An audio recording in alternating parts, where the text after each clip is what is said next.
Well, good morning, everyone. Thank you so much for being here this morning. Last night we established a little bit, to start with, our conversation for the weekend about the power of the gospel and diligent discipleship. And one of the things that I said last night was how important your presence is. And it means a lot to me that you're here this morning. I'm so glad. You could have been anywhere. It's a Saturday morning. You've got your whole day ahead of you, and you chose to be here.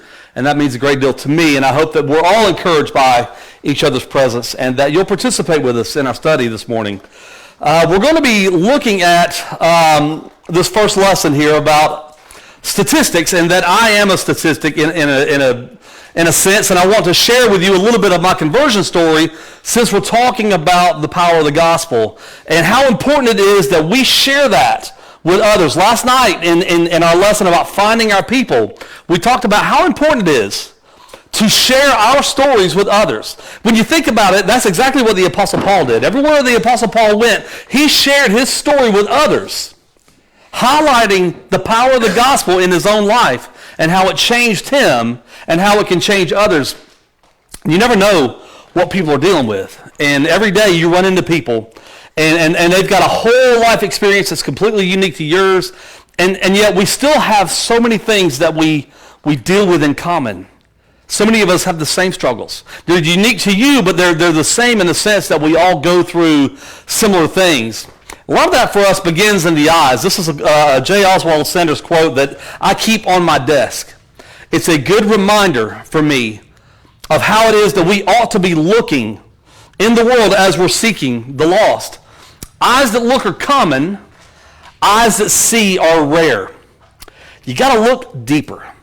You got to look harder. I think sometimes we look at someone, and one of the things that I've heard in my years as being a Christian, I became a Christian in 2001, so a little longer than what it used to be, but still I didn't grow up in the church.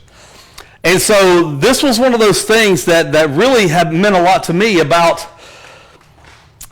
sharing the gospel with others. I think sometimes we hear things like, oh, well that guy is a good candidate for the gospel. You ever hear that? What does that mean? What does it mean that someone is a good candidate who isn't a good candidate for the gospel? Who doesn't need it? And I think sometimes it's that mentality. We look at someone and we go, yeah, I don't think I'm going to bother with that. It's a lost cause. I don't think they're going to respond. I'm not going to waste my time. Or whatever the reason we might have to justify not sharing the gospel with someone, we find it. And it begins in the eyes. It's easy to look at someone. It's so much harder to see them. And so that's what I want to focus on a little bit this morning in this, about being a true disciple. And there are several quotes that have lived with me for the last 24 years of being a Christian, and since that time, I plan to share at least one more of those with you this weekend. But I guess some backstory would be helpful. And so, by all accounts, I am a statistic. There's a few stats that I gathered in regards to that statement. I'm just going to share those with you, so I'm going to read these from the screen. If I'm reading to you, just bear with me. Number one, half of all American children will witness the breakup of a parent's marriage. Half. 40% of children growing up in America today are being raised without fathers. Studies in the early 1980s showed that children in repeat divorces earn lower grades. Teenagers in single-parent families and in blended families are 3 times more likely to need psychological help within a given year. Compared to children from homes disrupted by death. Now listen to this one. This one struck me. This one hits home. Compared to children in homes disrupted by death, children from a divorced home have more psychological problems. The death of a parent is less devastating to a child than a child in divorce. I wouldn't believe this if I didn't see the statistic myself. Most victims of child molestation come from single-parent households and in drug ring members. A child in a female-headed home is 10 times more likely to be beaten or murdered. 70% of long-term prison inmates grew up in broken homes. Children of divorce, particularly boys, tend to be more aggressive towards others than those of children whose parents did not divorce. Children of divorced homes are roughly 2 times more likely to drop out of high school than their peers who benefit from living with their parents who did not divorce. Here's the thing. All these have been true for me, with the exception of the last one. I saw high school graduation. I never set foot in college, but I made it. I made it through high school. I did get a scholarship offer to the University of Georgia, but who wants to do that? I turned it down. But here's the statistic that rings true for me as well as most alarming. 72% of male children from divorced homes where abuse, physical or mental, is present fall into atheism. You ever notice that the majority of atheists are men? That number's a little lower for females. It's about 53%, but the majority of atheists are men. Charles Dawkins, world-renowned atheist. He's written books like The God Delusion and others. A very staunch position in opposition to anything faith-related. His father was a Presbyterian minister. His father was also an alcoholic and an abuser. So you can understand then how he might grow up not believing, because in our faith, we have an all-knowing, all-loving, all-encompassing Father. But when our earthly father can't get it right, it kind of falls flat. And that was true for me as well. And I did fall into atheism. I'll tell you this is another quote. Whenever Jesus is telling Peter, Satan has asked for you that he might sift you like wheat. I love this quote because this is also true for me too. Satan does not wait for kids to grow up to sift them like wheat. I'm not sure what the age of accountability is. I've heard that statement used since I became a Christian in 2001, and I'm still not sure that I understand what the age of accountability is. But I know this. Satan's not going to wait for a particular age to come for you. Satan came for me when I was 5. And there's, again, a whole story that goes along with that. But like a lot of kids in our society, I fell victim to sexual abuse at 5 years old from an older family member, somebody that I trusted. And when you're 5, you don't know. You don't know what's going on. You don't know why this is happening. You just know that it's happening, and you trust this person. Satan didn't wait for me to be 12 or 13 or whatever. No, by the time I was 12 or 13, I knew what had happened to me by then, and I was angry about it. And that had an effect on me. And so to qualify my statement that evangelism involves the eyes, it's often what we fail to see in others. No one knew that about me. I never told anybody about that until I was a Christian. I carried the confusion and the guilt and the anger of all that into my whole adult life, which then fueled a lot of things that I had to overcome. Because you can't just look at someone and know if they're abused or not. You don't know. You don't know what someone's going through. And yet you can see the effects of it. You can see that I was acting out on it. And so when we only see with our eyes and we don't look deeper, sometimes we fail to see someone who really is a good candidate for the gospel, which is everybody. But look at this guy. That is the 18-year-old me. I was the singer and guitar player in a rock band. We started my sophomore year of high school, and by my senior year, we were already touring. Usually Friday through Sunday night, we were playing somewhere in the drivable distance of Atlanta. Knoxville was actually a big town for us. We used to play at University Club right down by the college. And we would play there. And I remember one time this is horrible, so don't hold this against me, but again, I was a different person. We were worried about attendance that night because Tennessee was playing Florida. Big rivalry, I know.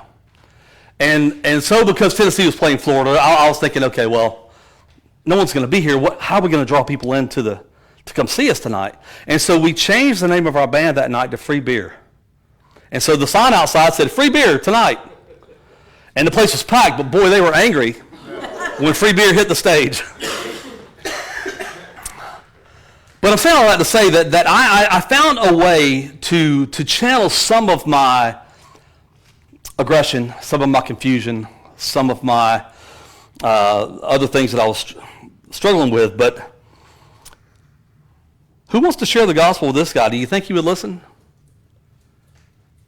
Do you think he would care? This guy failed the 9th grade for being suspended 9 times that year for fighting. A little bit of an anger issue going on there. This guy was drinking, smoking pot, very sexually promiscuous by 14, and by 17 already experimenting with cocaine and methamphetamines and well on my way to addiction. Life of the party, though. I was a good time guy. And so, judging by my looks and my behaviors, who in their right mind would think for a second that I would sit down and listen to someone share the message of Christ with me? I definitely didn't put a very welcoming persona out. Of course, that's a defense mechanism. I'm just trying to keep myself safe.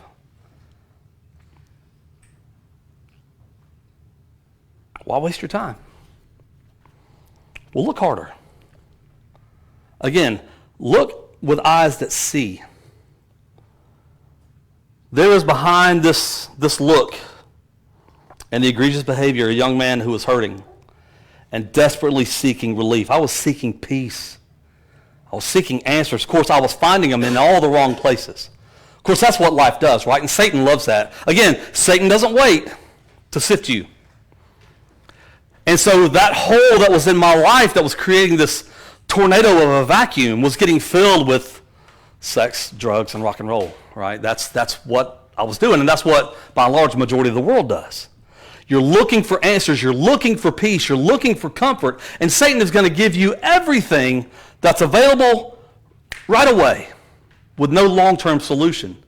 And you just dig yourself deeper and deeper and deeper. You end up in this spiral that you feel like you're never going to get out of. But this was a young man who desperately wanted to believe in something. The saddest part is that I went to high school with Christians. I mean, yeah, we had all of the denominational flavors in my high school, but there were actually members of the church that went to my high school. Now, I didn't know that until years later. My third, maybe fourth year, second or third year, maybe second or third year, serving as a counselor at Florida College, Alabama camp. And this woman comes in and brings her son in, and I'm going to be her son's counselor. And you know, I'm not looking at her. She's not looking at me. We're just talking, getting his stuff set up. And then we kind of lock eyes. And there's this moment where we're like, I went to high school with her. And, you know, of course, I mean, being in Alabama, I never thought I would see somebody from Georgia in Alabama. But I forget sometimes how big the church is globally. And she's like, what are you doing here? And I was like, I'm your son's counselor. What are you doing here? And she's like, well, I didn't know you were a Christian.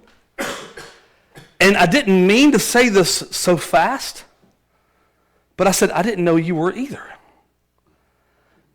But she was a member of the church in high school. But she also came to all my parties. And so there's a level of hypocrisy brewing around in this young man's mind, where I knew people who claimed to be Christians who on Friday and Saturday they'd either be at my show or they'd be at my house, they'd be at the party, and they'd be doing all the things that we were doing, but then on Monday they would condemn me for doing all those things. So I said, well, if this is Christianity, I want no part of that. And don't misunderstand me, it's not that people don't have struggles. In the next lesson, we're going to talk about temptations and how even as disciples of Christ, we struggle with things still that Satan uses to sift us. But at that time, what I wasn't seeing was struggle. There was no fight being put up. She was funneling beer with the rest of us. And so, I say this to make the point that I often get asked, especially at camp. You know, kids are great because they'll just ask you stuff, right? They'll just ask you things, and it's honest and it's real, and I love that. I'm a little bit of an honest and real guy myself. I'm a big fan of real talk. I don't know that we necessarily have to have a lot of decorum when it comes to talking about essentials in life, and so I'm a real talk guy. And kids will give you that, man. They'll just ask you right out. And we were at an activity, and I had a shirt with no sleeves on it, and I've got tattoos from my previous life, and one of the kids asked me, he goes, "Mr. Keith, why do you have tattoos?" And I'm like, "So you don't have to."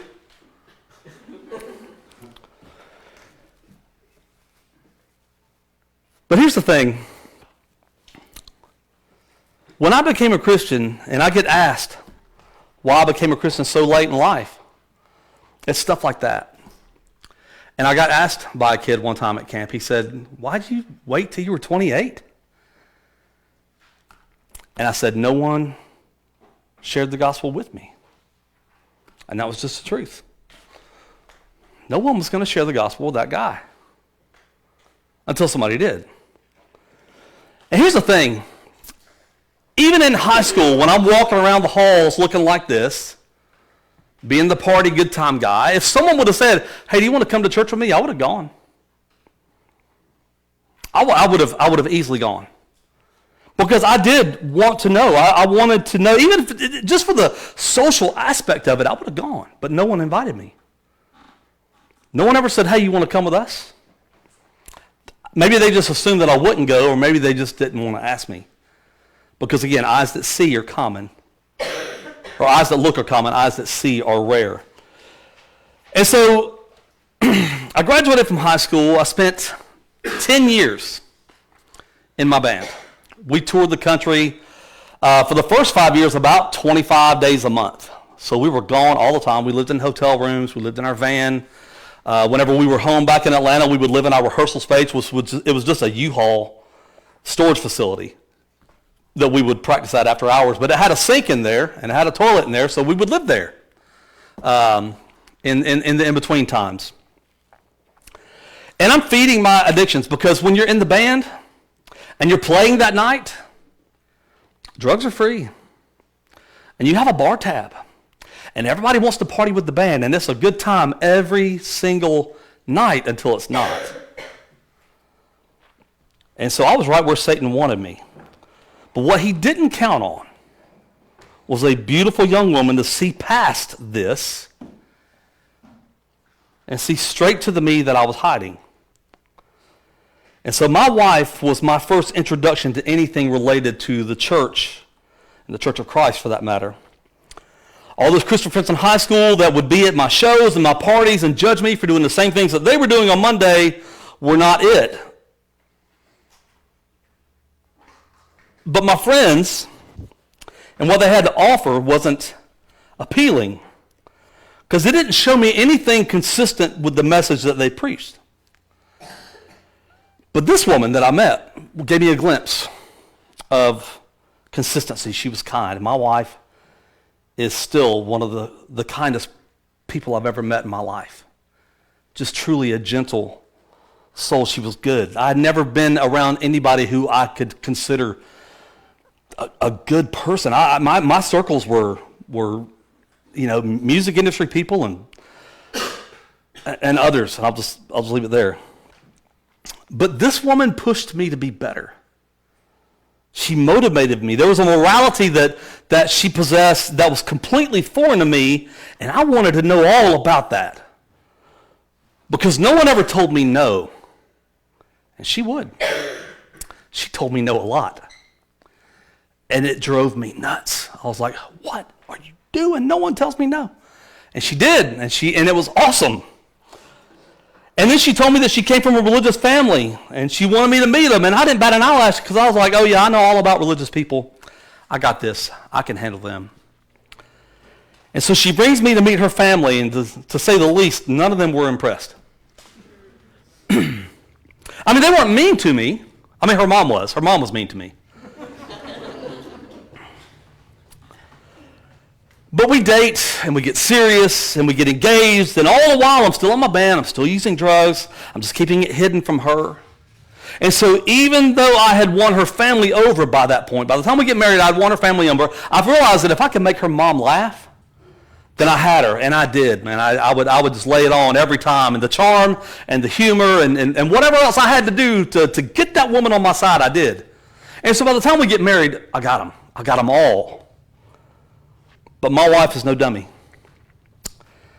And she began to notice little things. And though I hadn't confessed a lack of faith to her per se, I certainly didn't live like I had one. And so we stayed the course, and it was rocky.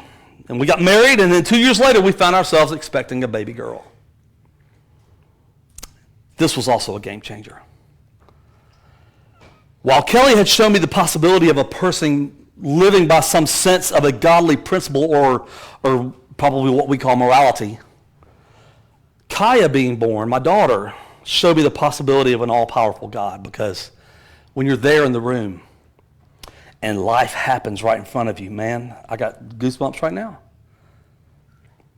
It opened my eyes to something that I hadn't considered, that other than my involvement in the very beginning of all that, my wife grew a human being in her body, brought it into the world. She could sustain it all on her own without me. And I thought to myself, how powerful are you? Who would give you that kind of power? Somebody that had it to give was the answer. And when I held that baby girl for the first time, something woke up. Something woke up, and it would be another 2 years before I acted on it, but during that 2 year period, I started to understand love. See, because I figured out that I didn't really love my wife. I thought that I did. I thought she's really pretty. I enjoyed being with her. Obviously, I liked all the fringe benefits that come with marriage. But I didn't feel about her the way I felt about this baby. And so something else woke up inside me as I'm learning to understand love, a father's love, and how a father would love me even to give his own life. When I looked at my daughter, I was like, I would step in front of a truck for this baby. And I had never felt that about anybody. And it made me realize that there was something wrong with my dad. And that I didn't have to repeat that cycle. That I could actually love this baby, and I could be there for this baby, and I could provide for this baby.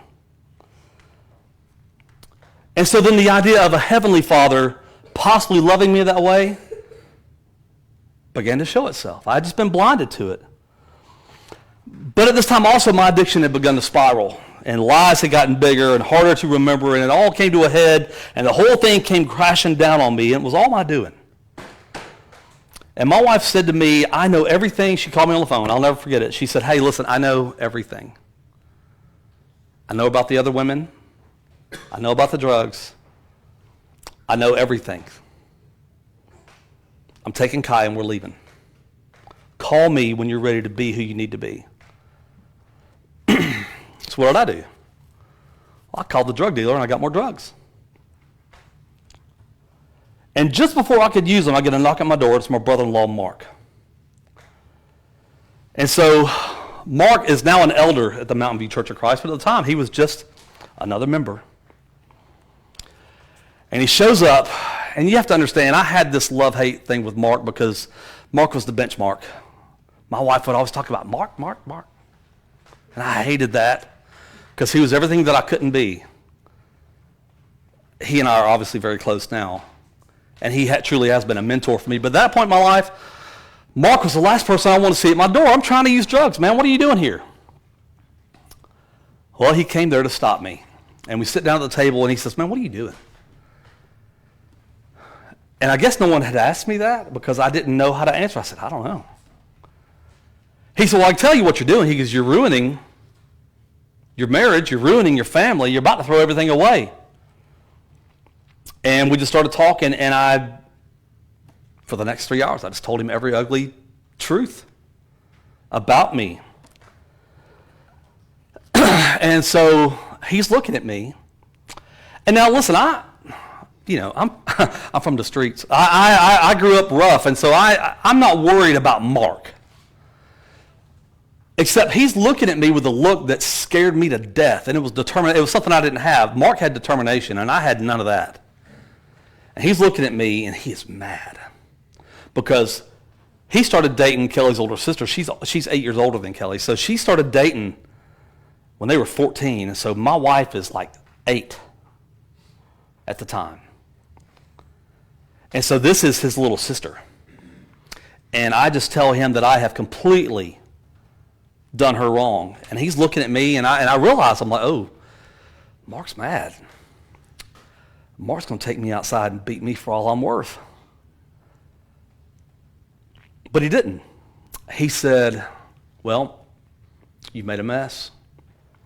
He said, you've lived your way 28 years, and you made a total mess. What have you got to lose in trying something else? I said, Mark, I don't believe in God. He said, I know. He said, but he believes in you. Why don't you come to church with me tomorrow night? I can probably get Kelly to meet you there. And so we showed up, met her there. We obviously didn't ride together. We didn't speak. She wouldn't even look at me. But we walked into that church building, and we appeared to be together. And when we walked into the Mountain View Church of Christ that night, no one knew what we were going through. And I don't remember the songs that were sung. I don't remember the invitation that was given. I do remember the Bible class. Brownie Reeves was preaching or teaching through Revelation 19, and I kept thinking, what have we gotten into? Because that was a scary book, man. I do remember that. But what I remember, again, and I told y'all last night, I went in with like all the reservations. I got this crazy hair. I've got earrings. I've got a nose ring. I've got an eyebrow ring. I've got tattoos. I mean, I've got all this stuff going on. And I walk in apprehensive. And those people just loved me. They didn't care what I looked like. They didn't care where I came from. They didn't care what I'd done. They didn't even know, but I'm convinced they wouldn't have cared what I'd done. They were just glad I was there.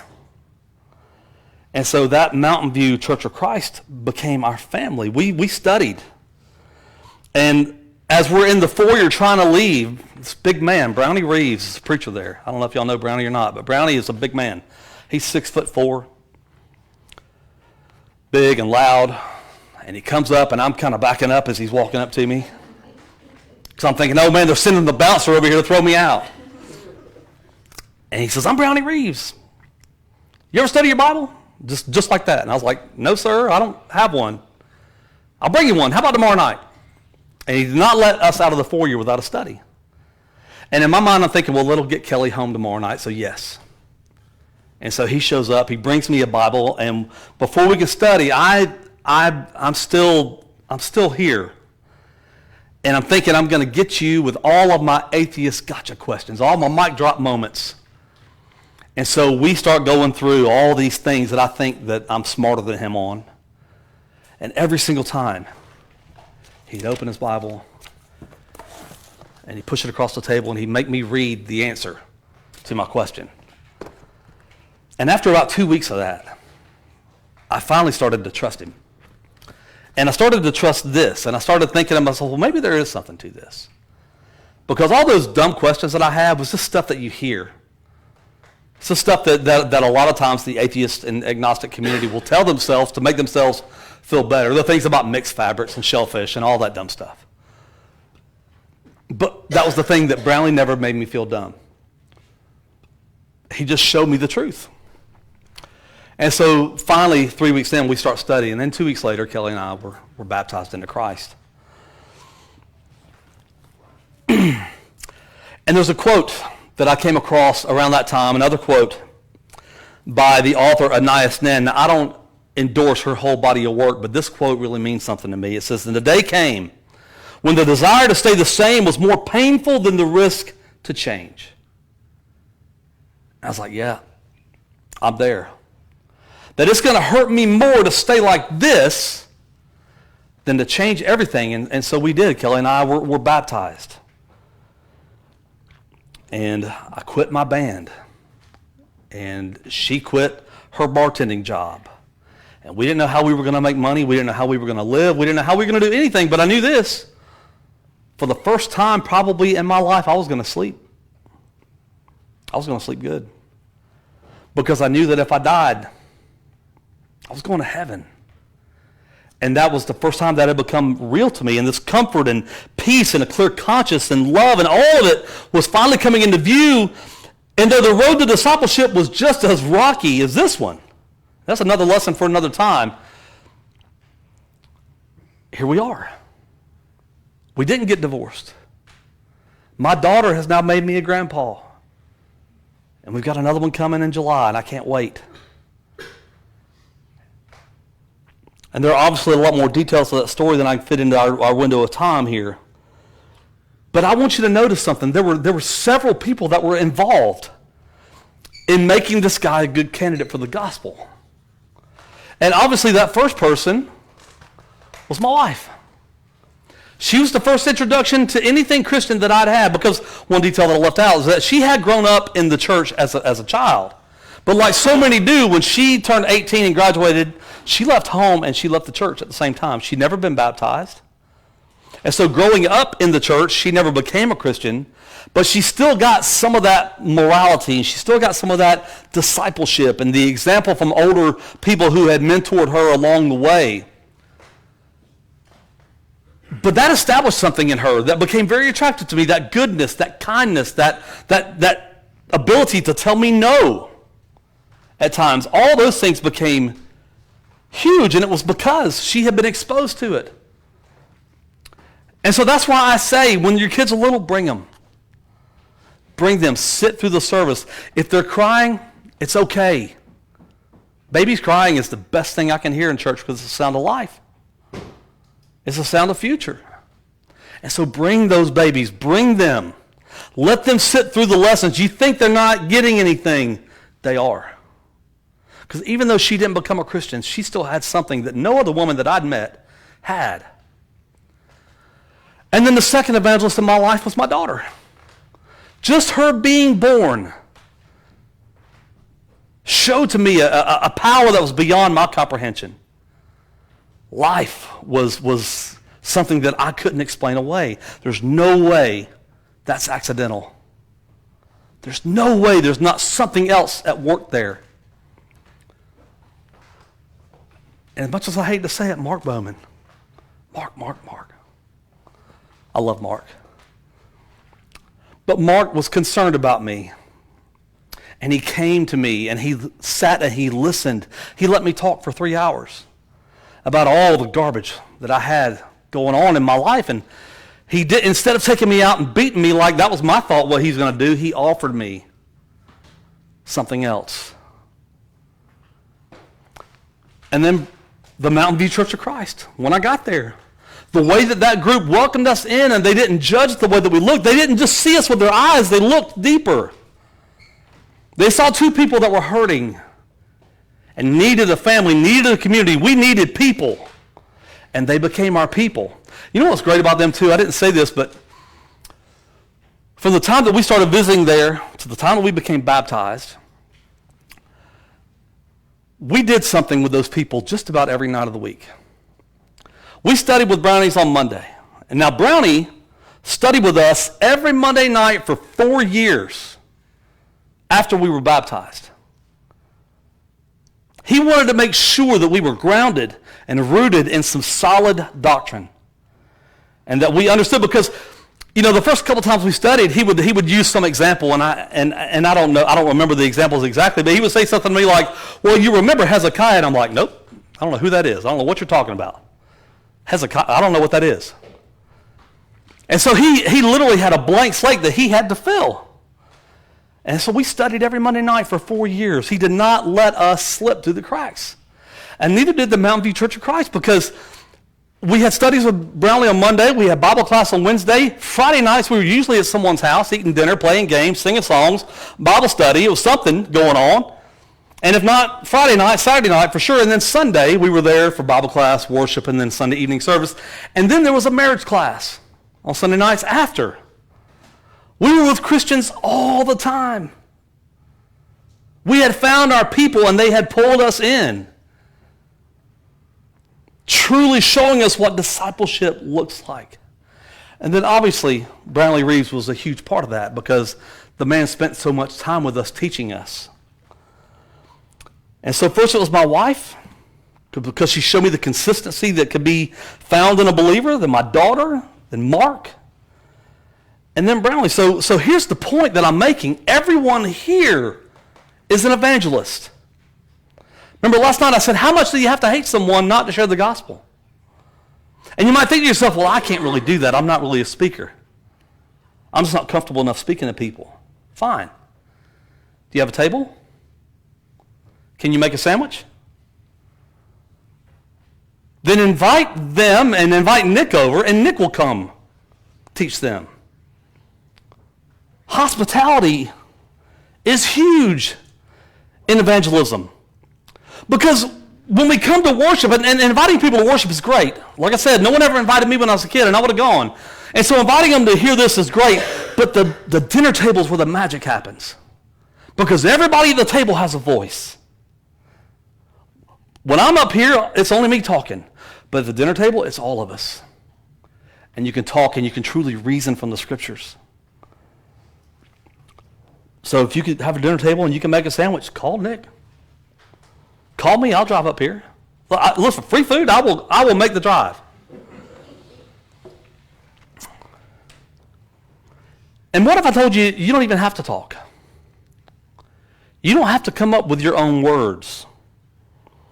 When I say that, I mean you don't have to use your own words. God has already given us all that we need to say, and like Brownlee, you can just turn the page, push the Bible across the table, and have them read it for themselves. The greatest example of this, I mentioned this last night, is in Luke chapter 24. Christ gives us the ultimate model of evangelism. Look there with me, and then we're going to wrap this lesson up. I just want to share this ultimate example for us. In Luke chapter 24, this is the first day of the week. This is the day that Mary had gone to the grave. And she gets there and it's empty. And she runs back and she tells the group. We know that John and Peter run out there and they see, and there's all this buzz going on. So this is the first day of the week. And in verse 13, it says, "And behold, two of them were going on the same day to a village named Emmaus, which was 60 stadia from Jerusalem, and they were conversing with each other about the things which had happened. And it happened while they were conversing and debating, Jesus himself approached and was going with them, and their eyes were prevented from recognizing him." Remember, eyes that look. They just had eyes that see. "And he said to them, 'What are these words that you're discussing with one another while you're walking?' And they stood still looking sad. And one of them, named Cleopas, answered him and said, 'Are you the only one visiting Jerusalem, unaware of the things which have happened here in these days?' And he said to them, 'What things?' And they said to him, 'The things about Jesus the Nazarene, who was mighty, a prophet in deed and word, and in the sight of God and all the people, and how the chief priests and our rulers delivered him to the sentence of death and crucified him. But we were hoping that he was the one who was going to redeem Israel. And indeed, besides all this, it's the third day since these things happened. But also some women among us astounded us. They were at the tomb this morning. And not finding his body, they came and saying they had seen a vision of angels who had said that he was alive. And some of those who were with us went to the tomb and found it exactly as the women said, but they did not see. And he said to them, 'O foolish ones and slow of heart to believe in all that the prophets have spoken. Was it not necessary for the Christ to suffer, and these things to enter his glory?' And beginning with Moses and all the prophets, he interpreted them all the things concerning himself in all the scriptures. And they approached the village where they were going, and he acted as though he was going to go further, and they urged him strongly, saying, 'Stay with us, for it's toward the evening, and the day is nearly over.' And so he went on to stay with them. And it happened while they were reclined at the table, he took bread and blessed it, and after breaking it, he was giving it to them, and their eyes were opened, and they recognized him. And he vanished from their sight. And they said to one another, 'Were not our hearts burning within us while he was speaking to us on the road, and while he was opening the scriptures to us?' And they stood up that very hour, returned to Jerusalem, and found gathered together the 11. They found their people, who were saying, 'The Lord has risen and has appeared to Simon.' And they were relating their experiences on the road and how he recognized them in the breaking of bread." You don't have to say a single word on your own to anybody. Jesus gives us the perfect model here. Notice something. First thing he did was he drew near. Verse 15 tells us the first thing that he did was he cared. He sees these guys talking. He can tell they're upset. And instead of just looking the other way like sometimes we do, instead of saying, "You know what, that's none of my business, I'm not going to get involved," he drew near. He cared. We can all do that, right? We can all care enough to go and say, hey, what are y'all talking about? What's going on? You okay? You seem upset. Can I help? He asked them questions. He said, what are these things you guys are talking about? And even though they kind of insulted him, they're like, are you the only guy not been here?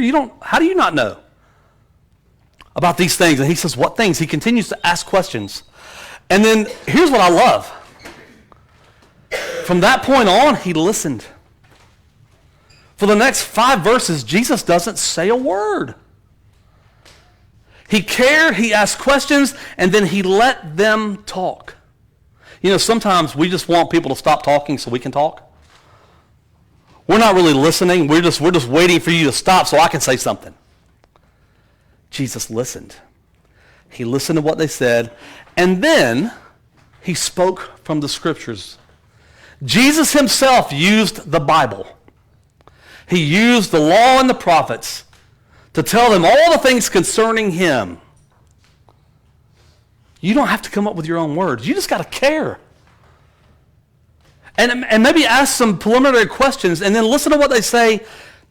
And then you have all that you need right here.